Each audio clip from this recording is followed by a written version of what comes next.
Hello guys, welcome back to our channel. তো আজকে সারাদিনটা খুব ব্যস্ততার মধ্যে কাটবে, আর সকালে তো খুবই তাড়াহুড়োর মধ্যে কেটেছে। তার উপর ফোনের চার্জ ছিল না, তার জন্য তোমাদের সামনে আসতে পারিনি। এখন বাজে 9:30। আমরা রেডি হয়ে গেছি। আমরা কোথায় যাচ্ছি? আমরা যাচ্ছি ওর বাবার এক বন্ধুর বাবা মারা গেছে, ওখানে নিমন্ত্রণ আছে, ওখানে যাব। আর যাব আমার বোনের আজকে রেজাল্ট, মাধ্যমিক রেজাল্ট, তোমরা সবাই জানো। তো ওর সাথে যাব, স্কুলে যাব। তো চলো, কথা বাড়াবো না, আমরা রেডি হয়ে গেছি। আমার মেয়ে এই যে এখানে, কেন টাকা, ও রেডি হয়ে গেছে। তো চলো যাওয়া যাক।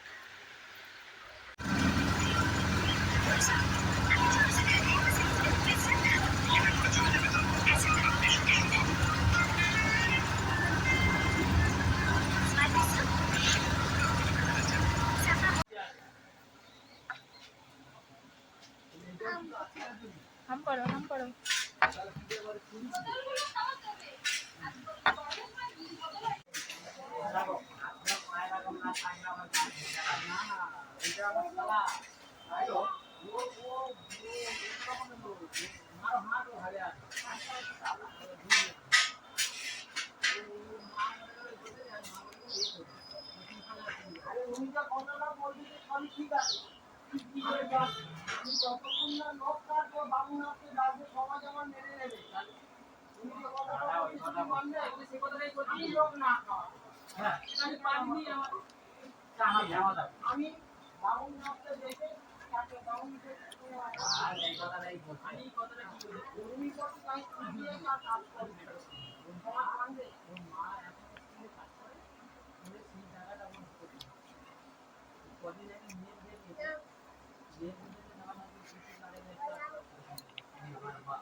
খাওয়া দাওয়া কমপ্লিট করে এখন দাঁড়িয়ে আছি আমার বোনের জন্য। বোনের সাথে বোনের স্কুলে যাব রেজাল্ট আনতে।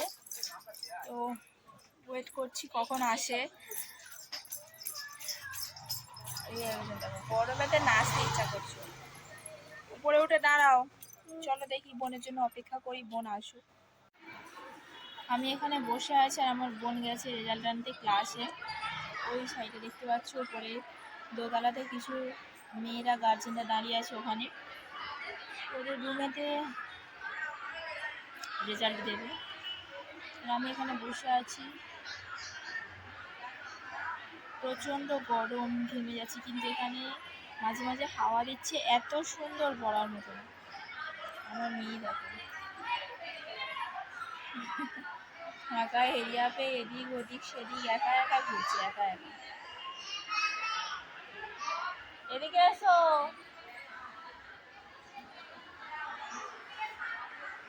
বোতলের ময়লা লাগবে,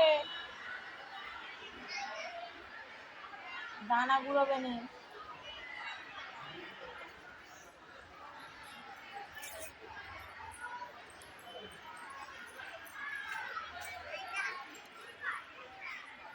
চলো আমার বোন আসুক, বসে থাকি, কখন আসে।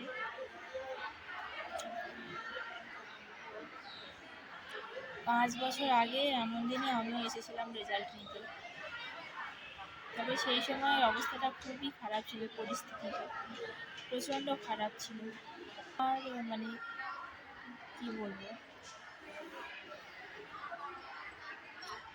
বিয়ে করেছিলাম তো, সেই জন্য বিয়ের পরে এসেছিলাম। আমার মা এসেছিল বাড়ি থেকে, সেখানে প্রচণ্ড ঝামেলা, অশান্তি, নানান রকম, চোখের জল ফেলে কেঁদে তারপরে রেজাল্ট নিয়েছিলাম। রেজাল্ট আনতে সেখানে প্রচণ্ড প্রচণ্ড একটা মানে বিশাল বড় ঘটনা ঘটে গিয়েছিল।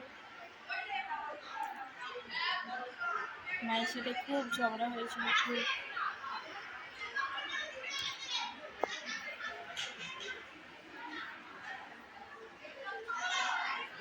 কি করছো, রান্না করছো?